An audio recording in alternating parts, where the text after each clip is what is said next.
The Ledger of Saints. Elias sat by the window of his third-floor apartment, watching the rain slick the neon-lit streets below. It was a Friday night, and the city was doing what it always did, bleeding at the edges. Across the street, in front of the neon buzz of a dive bar, two men were screaming at each other, shoving shoulders, their faces twisted in ugly, drunken rage. A woman in a smeared trench coat was aggressively weeping into a payphone. A block down, a taxi driver leaned on his horn, screaming profanities at a cyclist who had dared to drift into the lane. It was messy. It was selfish. It was profoundly, vibrantly human.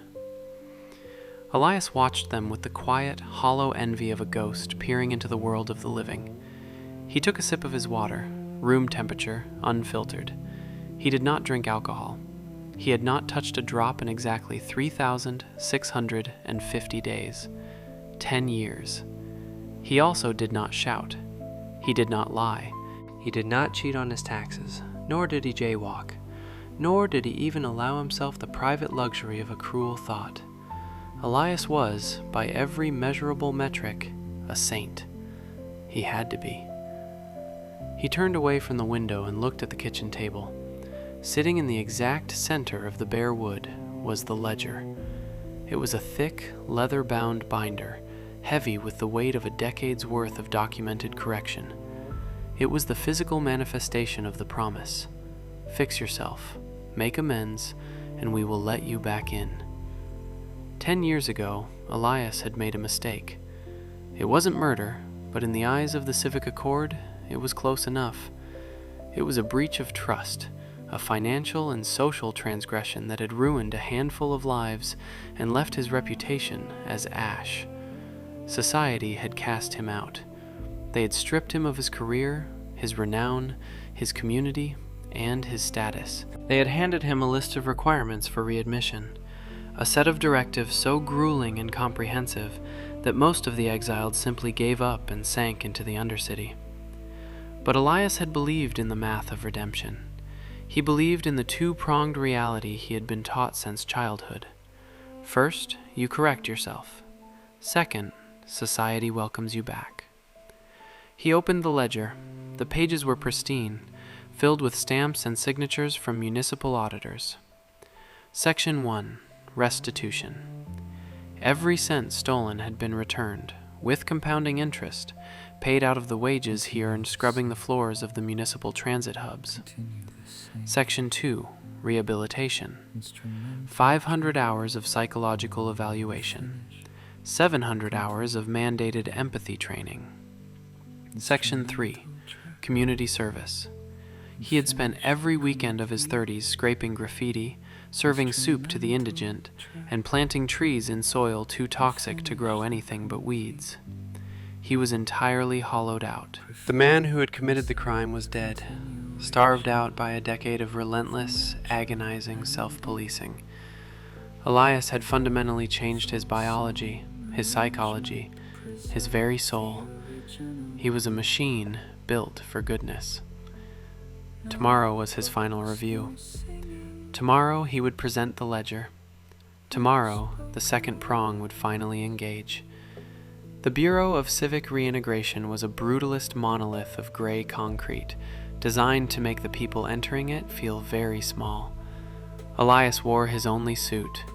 It was 10 years out of fashion, smelling faintly of mothballs, but immaculately pressed. He sat in waiting room 4B for 5 hours. He did not look at his phone. He did not tap his foot. He sat with the terrifying stillness of a man who had conquered his own nervous system. Finally, a mechanical voice hummed from a speaker. "Elias Thorne, booth 17. Elias stood, clutching the ledger to his chest like a shield, and walked into booth 17. It was a sterile cube of a room, separated down the middle by thick, soundproof glass. On the other side of the glass sat an adjudicator, a young woman, perhaps 30, drinking an iced coffee. She looked bored. Her nameplate read, A. Vance. "Put your hand on the scanner, state your name for the record, and deposit the documentation in the slot," she said, not looking up from her monitor. Elias placed his hand on the biometric pad. Elias Thorne. He slid the heavy ledger through the security slot onto the glass. Vance picked it up. She didn't open it. She just placed it on a scale. The digital readout flashed green. "Weight checks out," she muttered, finally looking at him. Elias offered a polite, practiced smile. "It's all there, every hour, every cent. The psychological evaluations all indicate a 0% chance of recidivism. The community board gave me glowing marks." "I'm sure they did," Vance said, taking a sip of her coffee. She clicked a few buttons on her keyboard. "Let's see here. Thorne Elias, Class 4 transgression, 10-year probationary period. Completed today," Elias said softly. His heart was beating against his ribs, a frantic bird realizing the cage door was finally unlatched. "I've done the work, ma'am. I am not the man I was. I've corrected the defect." Vance stopped typing. She leaned back in her chair and looked at Elias. Really looked at him. Her expression wasn't angry or disgusted. It was entirely blank. It was the look of a customer service representative explaining a corporate policy. "Mr. Thorne, your file is impeccable," she said. "Your restitution is fully paid. Your psychological profile is, frankly, intimidatingly pure. You've met every requirement for the first phase of reintegration." "Thank you," Elias breathed. The relief was a physical weight lifting off his spine. "So, I can have my civic ID restored? I can apply for standard housing? I can go to the parks again?" Vance sighed. It was a small, exhausted sound. She reached into a drawer and pulled out a red stamp. "I'm afraid not, Mr. Thorne." Elias froze. The air in the room seemed to vanish. I don't understand.